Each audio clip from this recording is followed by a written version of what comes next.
You will be hearing from us again probably on Thursday when we do this Man City match. So don't worry about Another this episode coming out. But we've got our annual drill-in against Man City coming up. Who's excited for that one? Right. On a Wednesday night, by the way. Cheers, lads. I actually don't think we're going to get smashed. I think we'll lose, but I don't think we'll get smashed because the way we've been under Potter recently, I can't see us getting smashed at the moment. I mean, maybe if we played them in that 7-game period, if we played them after Burnley or something, then I'll be like, oh, God's sake, then we're going to lose. But now I think we could play for a decent sort of 1-0 loss, maybe a draw. You know what I mean? I would take that with open arms. We only lost 1-0 last year at the Etihad, didn't we?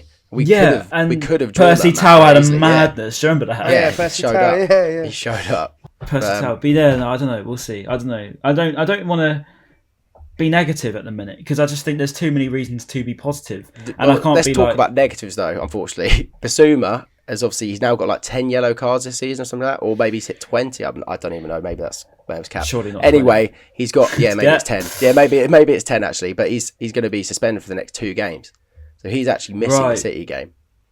And obviously, when Mwepu comes back, you've got Caicedo. Maybe Alzate comes in if we were having that. Alzate, McAllister as well. I think they'll still play because we've got a very, very, very young midfield. I like our midfield a lot. Yeah, I always big them up, but we've got such a young midfield. There's so much talent in there, but they're all very young. They'll be able to play these games because they're not going to get tired. They're not going to be lethargic. I think they're just going to be up for it. We get to play City again. Oh, let's go for it. But We're actually coming back. We're playing City on the back of a loss, which not a lot of clubs can say. So obviously, just lost 3-2 to Liverpool in the FA Cup semi-final. Will that play a part, or do you think they're way too professional for that to affect them? Yeah, like for me, this big hype around. Like I saw loads of people going mad, like, "Oh, Liverpool just," when it was the first half and they were winning 3-0. I was like, "Oh yeah, Liverpool smashing Man City, blah blah blah," and I was like, let's be real, boys. They've rotated their whole 11. That was literally their second string. They had saving their team for us. Yeah. They're playing their best team for the league. No, but they're obviously playing for the league. They're playing for the league and the Champions League, right? They want to get the double 100%. Obviously, the FA Cup would have been a nice treble, but they are playing for the Premier League and the Champions League title. So for me, they're going to go all out against us. They're going to play their strongest 11. They're going to proper go for it. And yeah, I know, conscious of time, I'm going to go with a 2-0 defeat. At the hands of Man City. So again, like Ryan said, I don't think we'll get smashed, but I think we will lose 2-0. We'll see.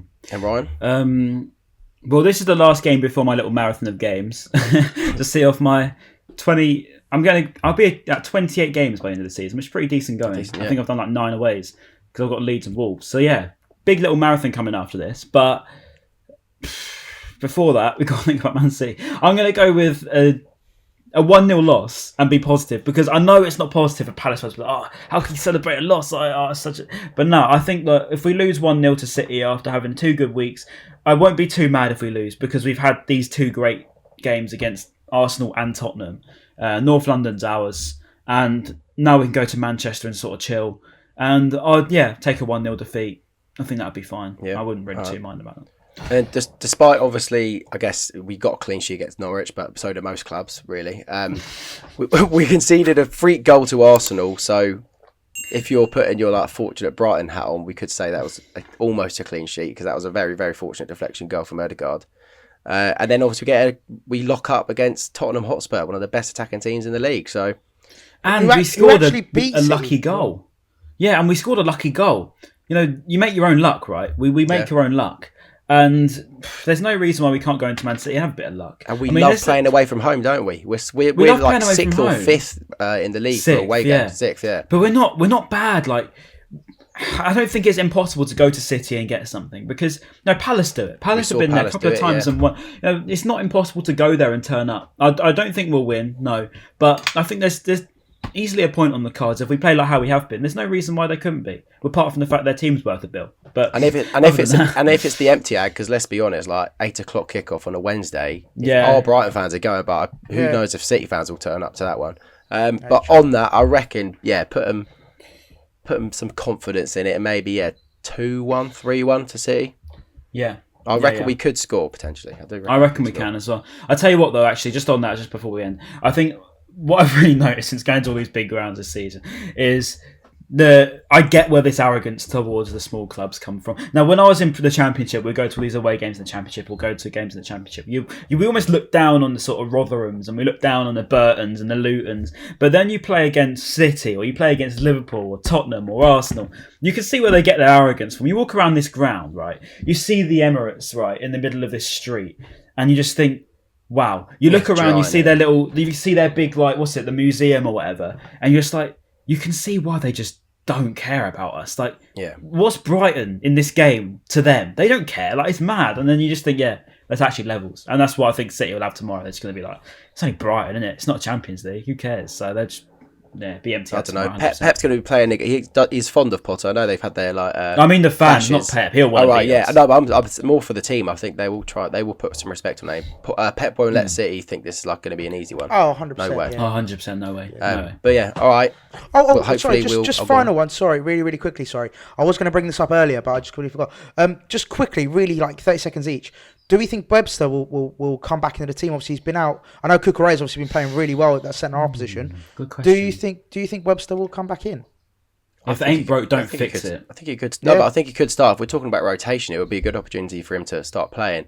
Is that the game you want to throw shouting out into, Richie though? Mills though. I think he asked Potter how many minutes will get Webster get against Tottenham, and I think Potter said like some joke being like, "Oh, he'll probably get 10 minutes." And kind of just like, I don't know how many minutes he'll get, mate. It's probably rushing him too soon. So maybe a half of football, but does he make half-time changes? Unless does he throw him in against Man City? I just don't see it. I don't think so. I personally, I'm not a football manager, so my opinion doesn't hold any weight. But I personally saving him for Southampton, maybe. I think, as I say, that if it's not broke, don't fix it. I know we'll make some changes, but our defence has adapted now. We've worked out a system that complements it, and it works until this summer when we probably change it. But I just don't see why you'd put Webster in now against City, where his confidence isn't exactly going to be helped if you're coming up against Bernardo Silva's and stuff. So they've just signed Erling Haaland, haven't they? I mean, it's just ridiculous. Yeah, close to. So I don't know. I personally wouldn't. Just for one, a confidence base, and two, the fact we've actually managed to work out a system that works. I don't know why you wouldn't. Just let it go until it maybe dies, and if it dies, then bring Webster back into Southampton.